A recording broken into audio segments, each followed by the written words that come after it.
Hi, everybody. I'm just going to read chapter 8, Brave New World, and we'll get there, okay? Outside in the dust and among the garbage, there were 4 dogs now. Bernard and John were walking slowly up and down. So hard for me to realize, Bernard was saying, to reconstruct, as though we were living in different planets, in different centuries. A mother and all this dirt and gods and old age and disease. He shook his head. It's almost inconceivable. I shall never understand unless you explain. Explain what? This. He indicated the pueblo. And that. And it was the little house outside the village. Everything. All of your life. But what is there to say? From the beginning, as far back as you can remember. As far back as I can remember. John frowned. There was a long silence. It was very hot. They had eaten a lot of tortillas and sweet corn. Linda said, "Come and lie down, baby." They lay down together in the big bed. Sing. And Linda sang. Sang Streptocock G and Branberry tea. And bye-bye Banting, soon you'll need decanting. Her voice got fainter and fainter. There was a loud noise, and he woke with a start. A man was saying something to Linda, and Linda was laughing. She had pulled the blanket up to her chin, but the man pulled it down again. Her hair was like 2 black ropes. His hair was like 2 black ropes, and around his arm was a lovely silver bracelet with blue stones in it. He liked the bracelet, but all the same, he was frightened. He hid his face against Linda's body. Linda put her hand on him, and he felt safer. In those other words he did not understand so well, she said to the man, "Not with John here." The man looked at him and then again at Linda and said a few words in a soft voice. Linda said, "No." But the man bent over the bed towards him, and his face was huge, terrible. The black ropes of hair touched the blanket. "No," Linda said again, and he felt her hand squeezing him more tightly. "No, no." But the man took hold of one of his arms, and it hurt. He screamed. The man put up his other hand and lifted him up, and Linda was still holding him, saying, "No, no."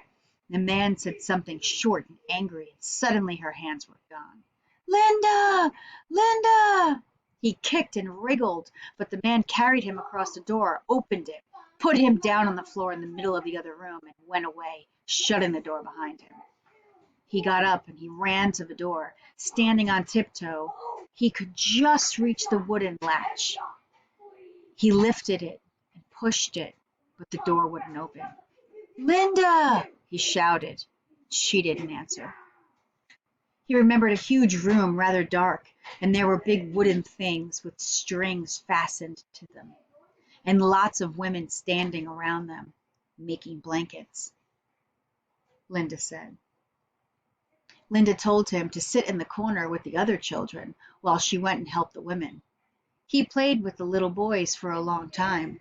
Suddenly, people started talking very loud, and there were the women pushing Linda away, and Linda was crying.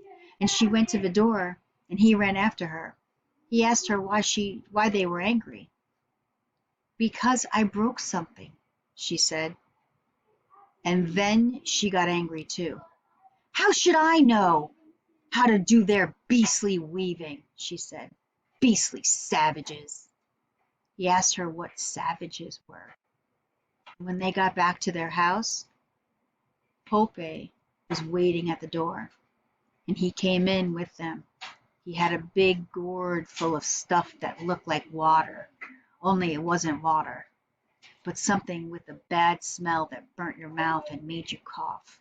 Linda drank some and Pope drank some, and then Linda laughed a lot and talked very loud. And then she and Pope went into the other room. When Pope went away, he went into the other room. Linda was in bed, fast asleep. He couldn't wake her. Pope used to come often. He said that the stuff in the gourd was called mescal, but Linda said it ought to be called soma, only it made you feel ill afterwards. Oh, he hated Pope. He hated them all the men who came to see Linda. One afternoon, when he had been playing with the other children, it was cold, he remembered, and there was snow on the mountains. And he came back to the house and heard angry voices in the bedroom. And there were women's voices, and they said words that he didn't understand. But he knew that they were dreadful words. And then suddenly, crash! Something was upset. He heard people moving about quickly. And there was another crash, and then a noise like hitting a mule, only not so bony. And then Linda screamed, "Oh, don't," she said. He ran in, and there were the three women in dark blankets, and Linda was on the bed, and one of the women was holding her wrists, and another was lying across her legs so that she couldn't kick, and the third was hitting her with a whip. Once, twice, three times, and each time Linda screamed. Crying, he tugged at the fringe of the women's blanket. "Please, please." With her free hand, she held him away. The whip came down again and again. Linda screamed. Just checking the time. Linda screamed. He caught hold of the woman's enormous brown hand between his own and bit it with all his might. She cried out, wrenched her hand free, and gave him such a push that he fell down. And while he was lying on the ground, she hit him 3 times with the whip. It hurt more than anything he's ever felt. It was like fire. The whip whistled again and fell. But this time, it was Linda who screamed. "Why did they hurt you, Linda?" he asked that night. He was crying because the red marks of the whip on his back still hurt so terribly.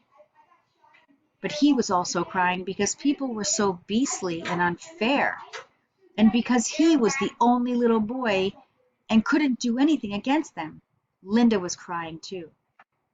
She was grown up, but she wasn't big enough to fight against 3 of them. It wasn't fair for her either. "Why did they want to hurt you, Linda?" "I don't know. How should I know?" It was difficult to hear what she said, but she was lying on her stomach and her face was in the pillow. "They said those men are their men," she went on, and she did not seem to be talking to him at all. She seemed to be talking to someone inside herself. A long talk, which she didn't understand, and in the end, she started crying louder than ever. "Oh, don't cry, Linda, don't cry." He pressed himself against her. He put his arms around her neck. Linda cried out, "Oh, be careful, my shoulder, ow!" She pushed him away hard. His head banged against the wall. "You little idiot!" she shouted, and then suddenly she began to slap him. Slap, slap. "Linda!" he cried out. "Oh, Mother, don't!" "I'm not your mother." "I won't be your mother." "But Linda, oh!" She slapped him on the cheek. "Turned into a savage," she shouted, "having young ones like an animal. If it hadn't been for you, I might have gone to the inspector. I might have got away, but not with a baby. That would be too shameful." He saw that she was going to hit him again, and he lifted his arm to guard his face. His face. "Oh, don't, Linda, please don't." "Little beast." She pulled down on his arm and his face was uncovered. "Don't, Linda." He shut his eyes expecting the blow, but she didn't hit him. After a little time, he opened his eyes again and saw that she was looking at him. He tried to smile at her, Suddenly she put her arms around him and kissed him again and again. Sometimes for several days Linda didn't get up at all. She lay in bed. She was sad. Or else she drank that stuff that Pope brought and laughed a great deal and then went to sleep. Sometimes she was sick. Often she forgot to wash him, and there was nothing to eat except for cold tortillas. He remembered the first time she found those little animals in his hair, how she screamed and screamed. Just checking the time. The happiest times were when she told him about the other place. And you really can go flying whenever you like. Whenever you like? And she would tell him about the lovely music that came out of a box and all the nice games that you could play and the delicious things to eat and drink and the light that came when you pressed a little thing on the wall and the pictures that you could hear and feel and smell as well as see, and another box for making nice smells, and pink and green and blue and silver houses as high as mountains, and everybody happy, and no one ever sad or angry, and everyone belonged to everyone else. And the boxes where you could see, and hear what was happening on the other side of the world, and babies in lovely clean bottles, everything so clean.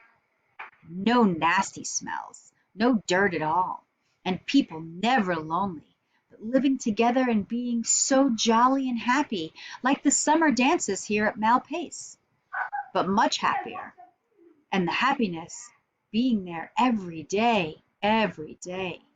He listened by the hour, and sometimes when he and the other children were tired with too much playing, one of the old men of the pueblo would talk to them in other words of the great transformer of the world, and of the long flight between right hand and left hand went wet and dry of Aliwania, who made of a great frog by thinking in the night, and then made the whole world out of the fog, of Earth Mother and Sky Father, and Ayaru and Mesmiela, the twins of war and chance, and of Jesus and Puki, and Mary and Estesiechi, the woman who make herself young again, of the black stone at Laguna, and the great eagle of Our Lady of Acoma. Strange stories, all the more wonderful to him for being told in other words and not so fully understood. Lying in bed, he would think of heaven and London and Our Lady of Acoma, and the rows and rows of babies in clean bottles, and Jesus flying up, and Linda flying up, and the great director of the world hatcheries, and Awilania. Lots of men came to see Linda. The boys began to point their fingers at him. In the strange other words, they said that Linda was bad. They called her names that he did not understand, but that he knew that they were bad names. One day they sang a song about her again and again. He threw stones at them. They threw them back. A sharp one cut his cheek. The blood wouldn't stop. He was covered in blood. Linda taught him how to read. With a piece of charcoal, she drew pictures on the wall. An animal sitting down, a baby inside a bottle. Then she wrote letters. The cat is on the mat. The tot is in the pot. He learned quickly and easily. And when he knew how to read all the words that she wrote on the wall, Linda opened her big wooden box and pulled out from all of these a funny little red trousers. She never wore a thin little book, and had often seen it before. When you're bigger, she had said, you can read it. Well, now he was big enough. He was proud. I'm afraid you won't find it very exciting, she said, but it's the only thing I have. If you only could see the lovely reading machines we used to have